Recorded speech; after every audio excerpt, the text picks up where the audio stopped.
Alright guys, thanks for tuning in again. You won't believe what I did in this episode. Stay tuned to find out.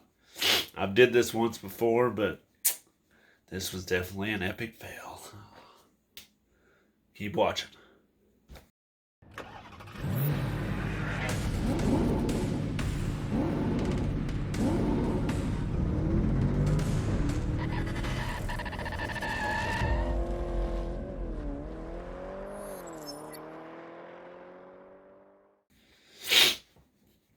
Alright, so you're probably wondering what I did here. Okay, so I started a different way of uploading my videos up to YouTube.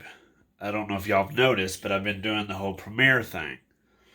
So I've been editing, all the videos and all that, and then I've been setting them up, as you can see, like here.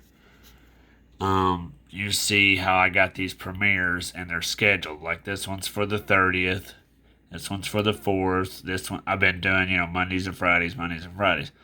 So instead of me having to try to edit them and all that in the same week and trying to upload it, I've just been already got these all ready to go. And that way if I ain't here, they automatically upload anyway. So let me show y'all what I did. So you're going to see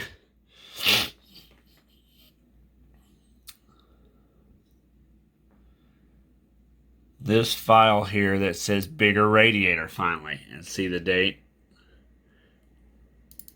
Alright, well when you go here you get this message.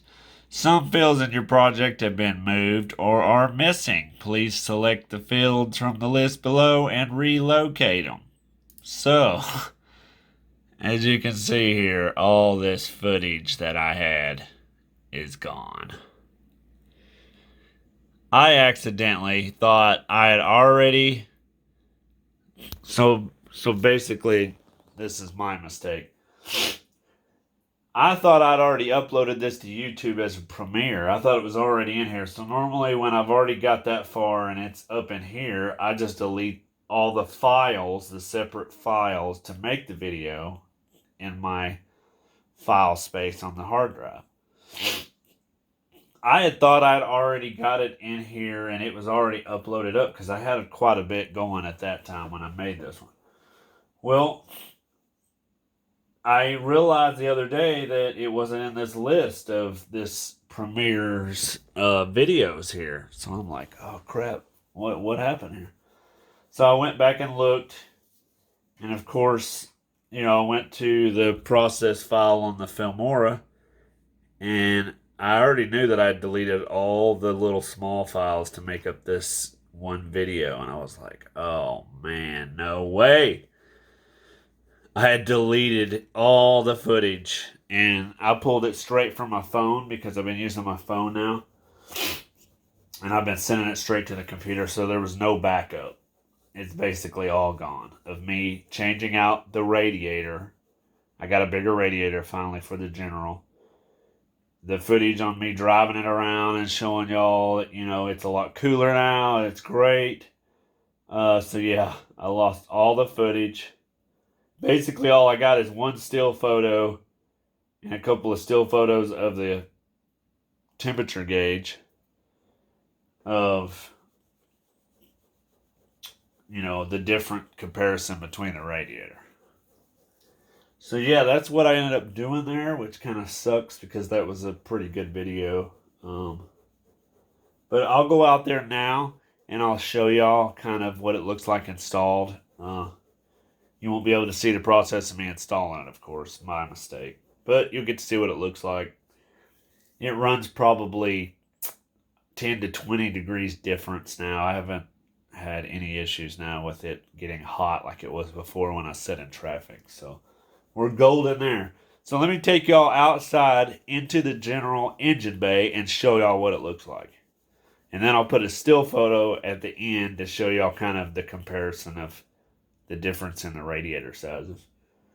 So thanks for watching this far, and I'll show y'all and we'll get to it. Here we go. Alright, so you can see we're out here. I was able to kind of still use this factory radiator cover slash support. What I did was I kind of hacked it off here to where it would fit on this new radiator.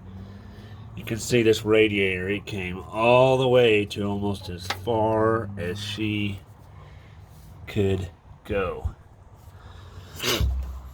Now the only other thing I kind of want to do is I want to go to the parts house and get a radiator hose that comes around like this, instead of having this thing ride on this alternator, you know, where this fan's spinning and trying to cut into it. But yeah, this is the radiator. It has the tranny coolant ports already. You can see it's brand new, super thick. Also, it has ports over here, as you can see right here and down there, for engine oil to cool it off. But I don't have, I was thinking later on in the future of down there getting a oil filter relocation kit, and then I could actually run the lines off of that into there, coming back out through the oil filter relocation kit, and then, you know, through the engine and all that to cool the engine. But I don't know, we'll see. May just leave it like it is. But yeah, basically, sorry for not being able to show you all the install and what I did, but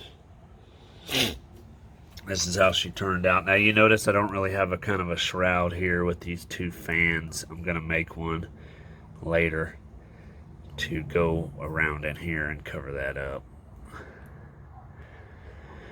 Probably do that later on this winter when we have a lot of downtime. We'll start fabbing up all kinds of stuff. So that is it.